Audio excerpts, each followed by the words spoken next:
로마서 8장 1절에서 11절까지 본문으로 읽겠습니다.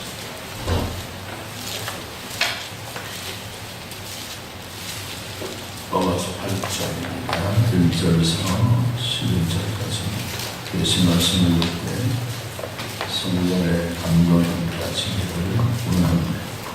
여러분의 제 그리스도 예수 안에 있는 자에게는 결코 정죄함이 없나니 이런 그리스도 예수 안에 있는 생명의 성령의 법이 죄와 사망의 법에서 너를 해방하였습니다.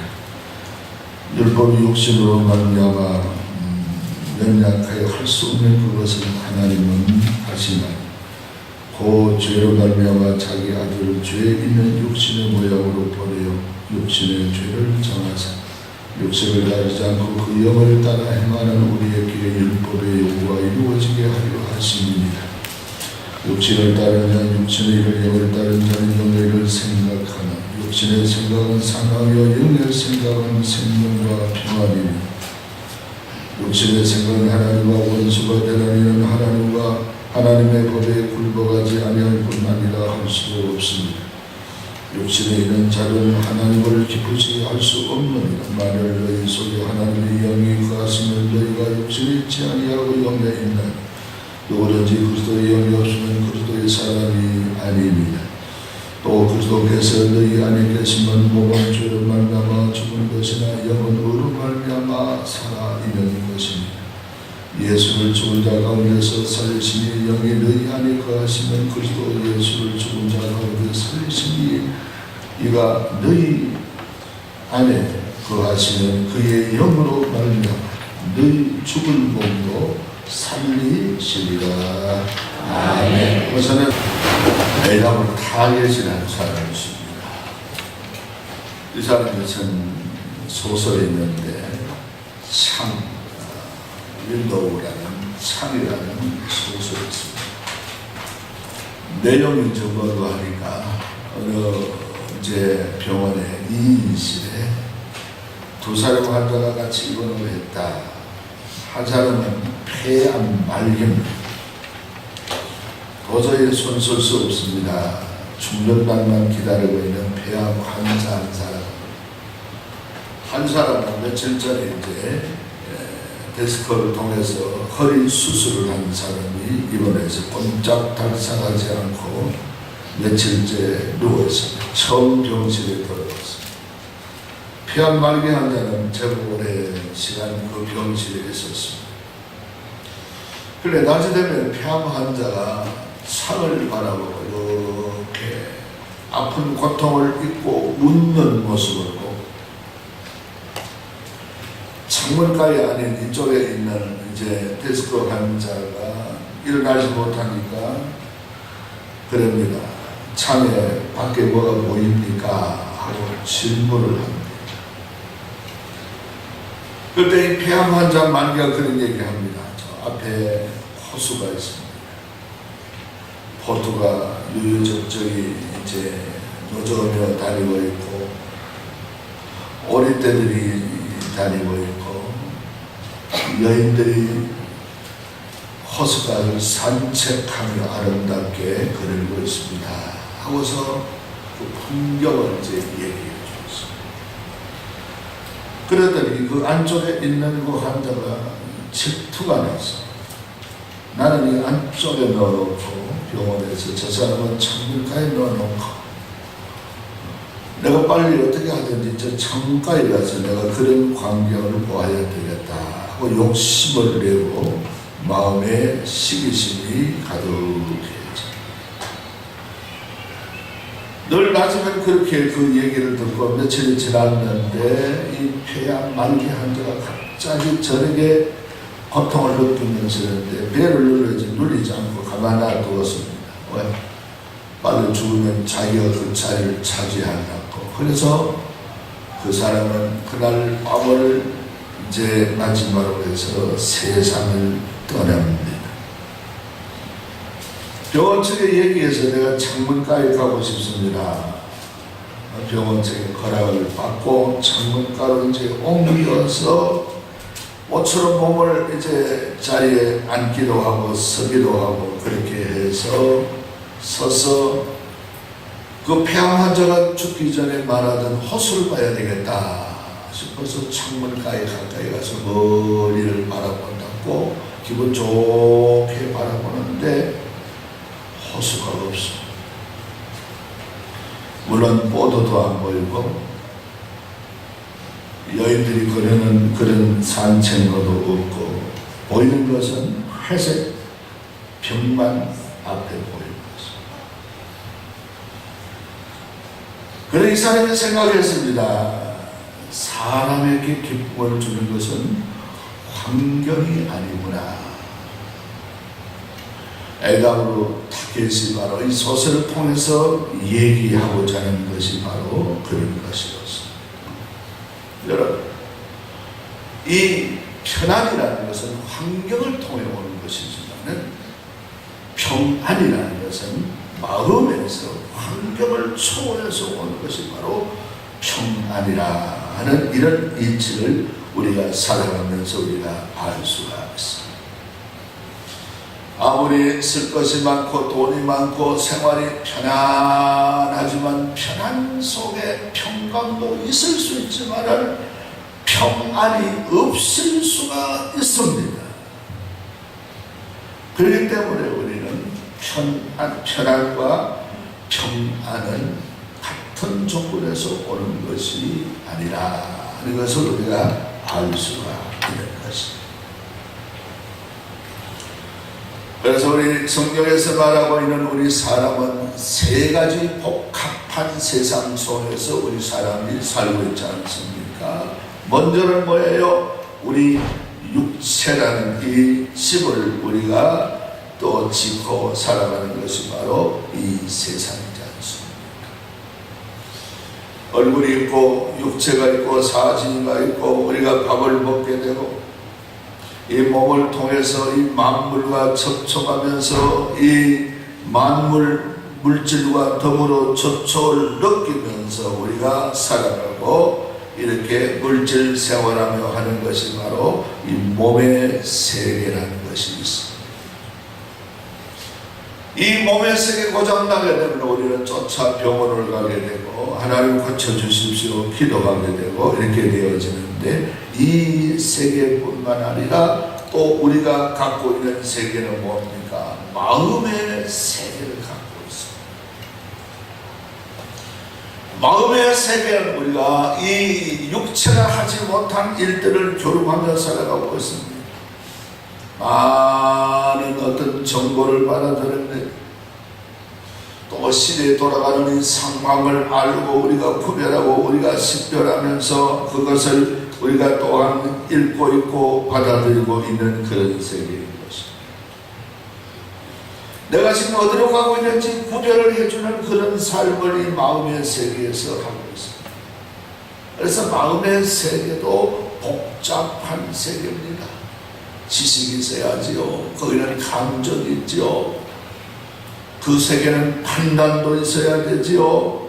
그 세계는 또한 기억해내는 기억도 있어야 되죠. 이 세계 속에서 우리가 또 우리 살아가는 삶 속에서 감정을 추스르면서 기분 나쁘다는 기분의 표정을 또 할 수도 있고 좋다는 기쁨을 나타내는 그런 일들도 우리가 마음의 세계에서 조성되어 있는 것을 볼 수 있습니다. 이것뿐만 아니고 우리가 갖고 있는 세계는 어떤 세계입니까? 영적인 세계죠. 영의 세계. 이 차원의 세계가 아닌 하나님 차원의 세계를 우리가 받아들이는 이 영적인 세계, 성결자를 섬기고 모든 내 양심의 가치를 바로 느끼게 하고 있는 이 모든 중심축이 바로 영적인 세계에 있다 것입니다. 육체는 죽어지면 생명이다 하면은 흙으로 불 속에 태워서 없어질 수 있지만 나중에 부활체로 우리가 또 다시 태어나 우리 영이라는 것은 이 마음과 더불어서 합체가 되어서 하늘나라에 가서 영원히 살 수 있는 생명체가 바로 이 영의 세계인 것입니다. 오늘 우리는 오순절 절기의 날이었던 성령 강림주일을 기념하는 주일로서 바로 이렇게 하나님이 하늘문을 가르시고서 하늘 세계의 놀라운 메시지를 이 땅 위에 우리 사람의 영 속에 120명이 모이는 그 무리 중에 고넬로의 가정에 모이는 그 이방인의 그 가정에도 하나님의 성령을 부어주시면서 오셔서 역사하신 것이 바로 영의 차원의 세계다. 우리가 예수를 나의 구주로 믿고 영접한 세계가 바로 영의 세계와 세계를 받아들이고 접촉하며 살아가는 그 정보를 나누며 살아가는 세계가 바로 영적인 세계인 것입니다. 그러다가 이 세상을 떠나갈 때 하나님이 오라 하시는 그 세계에 우리 영혼이 영원 세계에 들어가게 되는 것이다. 그러면 누구든지 예수를 나의 주로 고백하게 되면은 성령이 그렇게 하셔서 우리 영 속에 하나님의 영이 자리 잡고 우리 영을 청소해서 계시는 것이 바로 하나님의 성령이 계신다 하는 것입니다. 할렐루야. 할렐루야. 하나님의 거룩한 성령이 우리 영 속에 오셔서 계시는 것입니다. 계시면서 우리 하나님의 영이 우리에게 뭐라 하십니까? 1장 2절 말씀입니까? 생명의 성령의 법이 성령을 말하는데 죄와 사망의 법에서 너희를 해방하였다. 그래서 성령이 우리에게 오심으로 우리를 해방시키는 것이에요. 우리는 죽을까봐 싶어 걱정에 쌓여 있습니다. 우리는 세상의 어떤 미신 속에 살다가 하나님 없는 세계에 살다가 어떤 것을 터득해서 이러면 안 된다던데 저러면 사고 난다던데 꿈이 이상한데 이러면서 이 속에서 습성에 대해서 우리가 생활 속에 인격으로 터득하고 있습니다. 길 가다가 뭐 어떤 예컨대 약속을 하라고 길 가다가 차에서 넘어지면 오늘 재수가 없다. 길가에 차에서 넘어질 수도 있고 자빠질 수도 있고 그렇죠. 재수에다가 그걸 붙이는 거예요. 재수에다가 붙이는 겁니다. 우리 언제 수요일날 언제가 한번 얘기했죠. 얼마 전에 제가 거둔다고 밥을 퍼놓은 것을 손을 들고 제 목을 밥그릇을 이렇게 뜨거워서 이렇게 들으니까 뜨거워서 이렇게 좀 들고 있는데 한쪽 손에도 뭐를 들어서 손 살 빠지는 아주 꽉 잡아도 살 빠지는 턱 떨어지는 그런 뜻 깨지고 밥도 그래 없어졌어. 미신적으로 생각하면 운수 나쁘다. 오늘 내가 노는 날이니까 자전거 한번 타고 와야 되겠다. 그래서 좀 가지 마시오. 기분 나쁜 일이잖아. 괜찮다. 기분 나쁘면 어때? 하나님 앞에 우리가 살아가는 일인데 괜찮습니다. 그러면서 다녀오는 그런 일들이 이렇게 우리는 생활 속에 이런 미신적인 일들 습관 속에 우리가 포함되어 있다는 말이에요. 그런데 우리에게 계시는 생명의 성령의 법이 이런 법뿐만 아니라 우리 마음을 불안하게 하는 사망의 법, 이 죄의 법, 이 모든 법을 우리에게서 몰아내시겠다 하는 것입니다. 할렐루야. 무엇이요? 성령이 우리 안에 거하심으로 이렇게 하나님이 이루시겠다. 여러분 성령의 법과 신의 법을 같이 섬기선 안 돼요. 하나님의 법과 미신의 법을 하나님의 법보다 앞에 내놓고 이 성령을 근심시켜서는 안 되는 것입니다. 오늘은 많은 이 현대한 학자들이 말하고 있으며 오늘 이 시대는 바로 염려의 시대다 그렇게 말하고 있습니다. 이 미실밀이라는 이 박사는 바로 염려에 대한 연구인데 우리 염려는 어릴 때에 습득한 염려가 커서도 그 염려가 있다. 어떤 염려가? 우리 언덕에 가다가 어릴 때 떨어지는데 떨어지는 염려가 어려서 하는 그 경험이 커서도 그 경험이 너무 그리고 또 어릴 때 하는 그 경험이 바로 어떤 경험이고 하니까 이 두려운 경험이라고 하는 것입니다. 어떤 것을 두려워하는 경험이 그게 터득이 돼요. 겁난다는 말이에요. 그러니까 하면은 이 배신의 그 어떤 부모가 날 두고 어디 따라갈 때 따라가려고 하고 오지 마라 하고는 이 배신의 그 경험이 거기에 있어서 커서도 그런 경험이 누적되어서 자기도 모르게 그런 두려움이 도사리고 있다. 그런 얘기를 하고 있습니다. 생명의 성령이 두려움보다 더 큰 억울한 더 큰 일은 뭡니까? 사망입니다.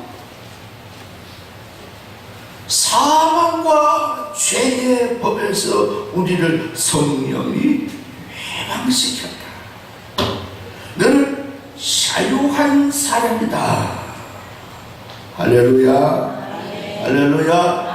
뭐가 그럽니까? 성령이 우리 속에 계심으로 이런 일들을 해방에 대한 토장을 우리에게 찍어주었다. 여러분, 사랑하는 성도 여러분, 미신에 매이지 마시기 바랍니다. 운수에 매이지 마시길 바랍니다. 운수, 대통거 이런 일들 우리가 믿고 따르지 마시고 하나님의 생명을 따르는 길입니다.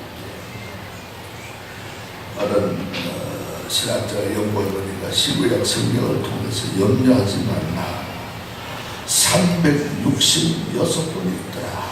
그런 보고서를 내놓고 있는데 아마 그렇게 연구를 했습니다. 우리 365일 동안에 하나 더 많도록 366번이더라. 매일매일 염려하지 말고 또 염려하지 말라고 플러스 하나를 더 줘서 366개가 아니냐 그렇게 해석을 하면서 우리에게 내놓고 있습니다만 우리가 그렇습니다. 여러분, 우리 해방, 죄와 사망과 두려움, 습성 여기서 우리를 해방하는 것이 성령의 역사이시다 하는 것을 우리가 기억해야 되는 것입니다. 하나님의 법보다 더 강한 법이 세상에 어디 있습니까? 아무도 없습니다. 마귀가 내어놓은 법보다도 자연이 만들어 놓은 법보다도 강하고 담대한 법이 그 위에 상대의 법이 바로 성령의 법이에요. 세고의 법을 따르는 사람들이 그 이하의 법에 겁을 내서 되지 않는다는 거예요.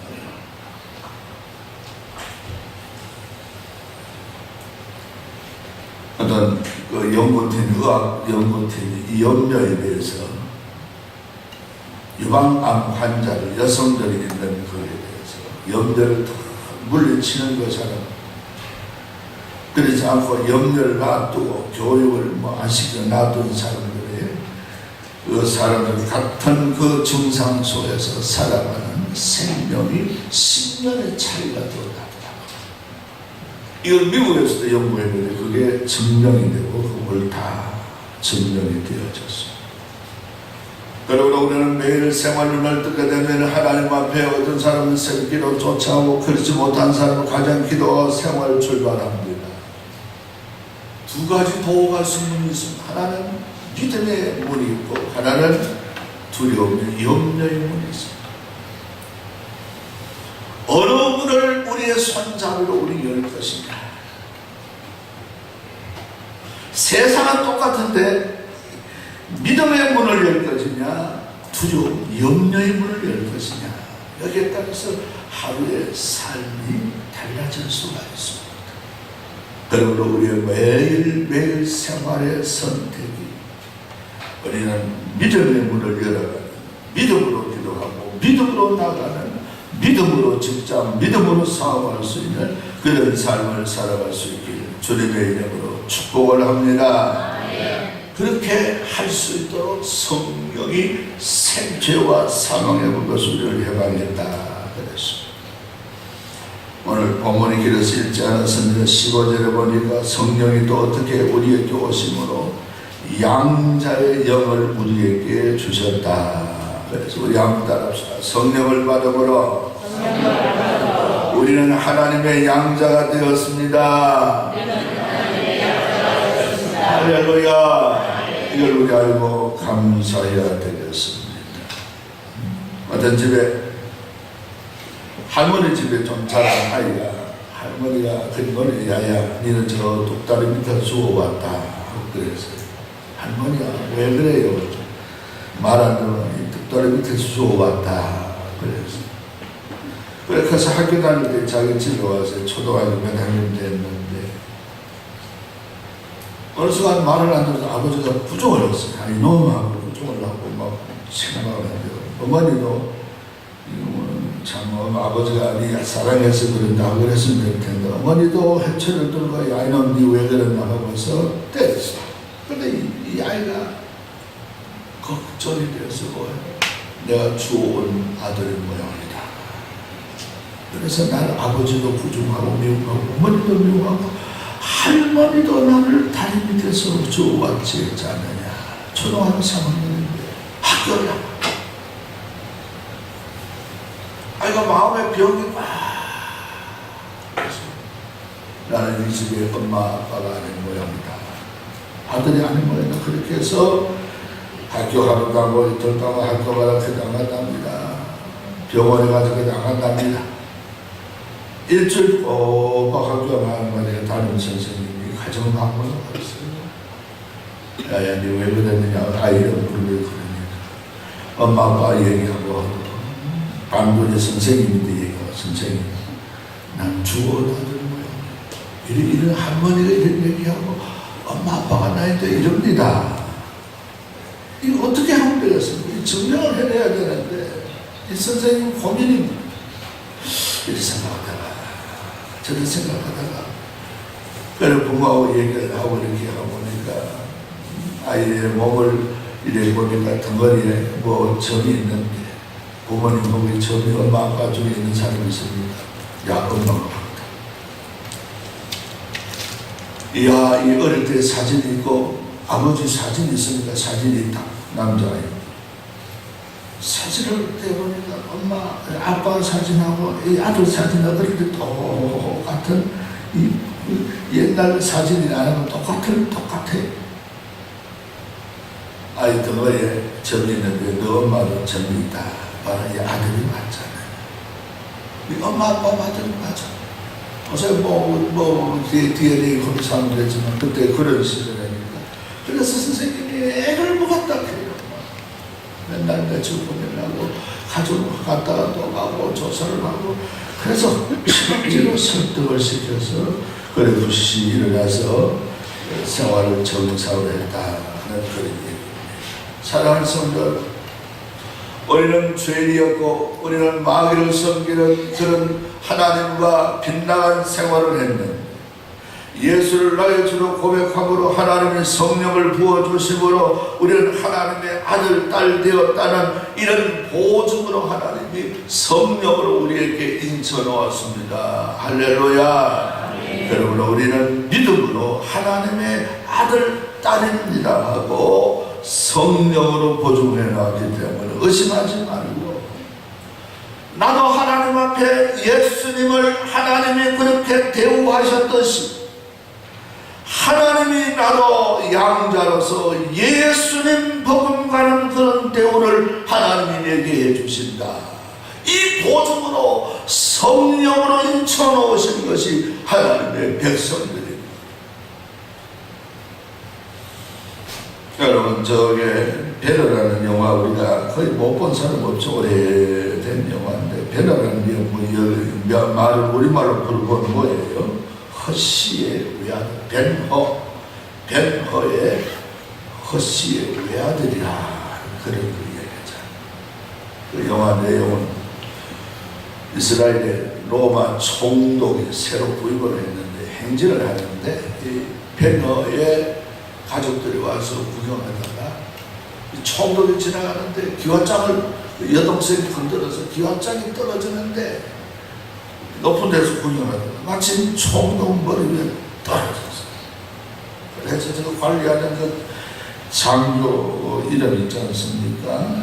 메살라라는 장교인데 베네의 옛 친구예요. 장교입니다. 그 행하는 모든 것에 유대인으로서 모든 것을 장악하는 그런 장교 책임자입니다. 그런데 하는 수 없이 그 가정을 구성합니다. 엄마, 아빠 할 것 없이 다 감옥에 보내고 베너의 가정의 재산을 다 몰수해 떨어져서 죽었으면 어떻게 되겠어요?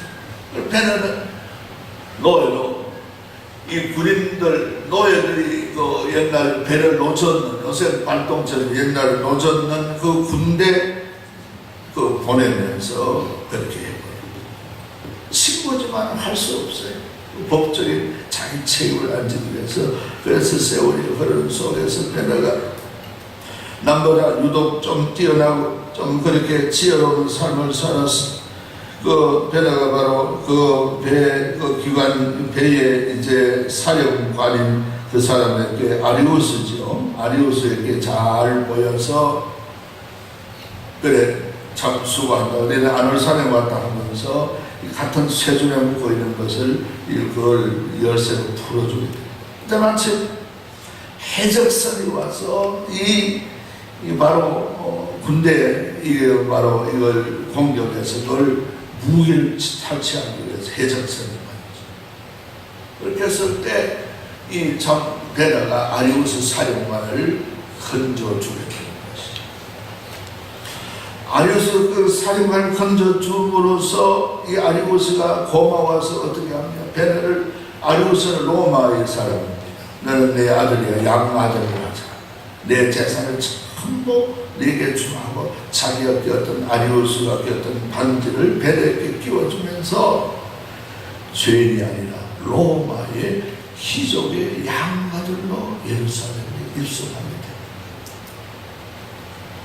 그렇게 해서 그 가정이 옛날엔 죄인의 가정이었지만 모든 것이 사면이 되고서 우대가는 존경받는 로마의 바로 귀족의 가정으로 우뚝 서게 되는 이런 일들이 바로 베너라는 영화의 내용이 바로 그런 걸로 되어 있지 않습니다. 이 양자를 설명하기 위해서 그런 소설을 써서 영화하는 것이 베너라는 그 영화의 내용입니다.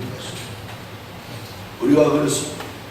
그러므로 우리는 하나님의 아들, 딸 되었고 성령으로 인쳐주심으로 이런 하나님의 귀한 자녀 되었다는 것에 우리가 감사하지 않을 수 없다 하는 것입니다. 할렐루야. 이걸 알고 감사해야 되겠습니다. 우리 육신의 신부로는 누구 집에 가문이고 누구 집에 뭐 아들이고 딸이고 이런 되었지만 우리 영적으로는 하나님의 아들, 딸로 양자로서 하나님 앞에 바로 드려진 것이 바로 우리 그리스도인들이라 하는 것이죠. 그리고서 우리에게 세 번째 우리의 말씀하신 것은 성령을 부어주시면 어떻습니까? 우리를 하나님께서 바로 성령을 통해서 부어주심으로 성화해 가는 것입니다. 우리 예수 믿고 우리 성령 받았다고 단번에 사람이 변하는 것은 아닙니다. 인격이라는 걸 그렇게 쉽게 변하는 게 아니라 시간이 감에 따라 자꾸만 변해지는 거예요. 성령이 나와 함께함으로 성령의 순종함으로 변화되어서 하나님의 자녀로 나아가는 이런 일들이 바로 성령이 역사해 주시기 위해서 우리에게 부음받아졌다 하는 것을 우리가 알 수 있습니다. 여러분, 우리는 하나님의 귀한 아들, 딸이 되어졌습니다. 성령을 주심으로 우리는 죄와 사망에서 우리를 해방하셨습니다. 뿐만 아니라 성령을 부어주시고 우리에게 인쳐주심으로 우리는 자꾸만 그리스도를 닮아가는 하나님의 귀한 백성이 된 줄로 믿습니다. 그렇기 때문에 우리는 성령을 따라 살고 성령과 더불어 살고 노래하는 참 그리스도인의 삶이 되어야 되겠다 하는 것입니다. 하나님은 성삼위 하나님 우리에게 세 분 오시게 되어졌습니다. 한 번은 뭡니까? 초림의 예수님 그 아들이 오시게 돼요. 두 번째는 성령으로 오시게 돼요. 우리에게 부음받아지게 되고 우리에게 계시고, 마지막으로는 말세의 심판의 주로 예수님이 오시게 된다 하는 것입니다. 그 심판의 주 앞에 우리가 바로 서기 위해서 부음받은 성령을 받은 삶을 충실히 우리 살아갈 때 그 앞에 상급받는 축복의 삶의 우리가 될 수가 있는 것입니다. 그러므로 우리 성령 받는 주에 임하신 성령의 은혜를 감사하면서 우리 성령 충만, 성령을 추구하며 살아갈 수 있는 축복된 우리 성도의 삶이 되게 주님의 이름으로 축복을 합니다.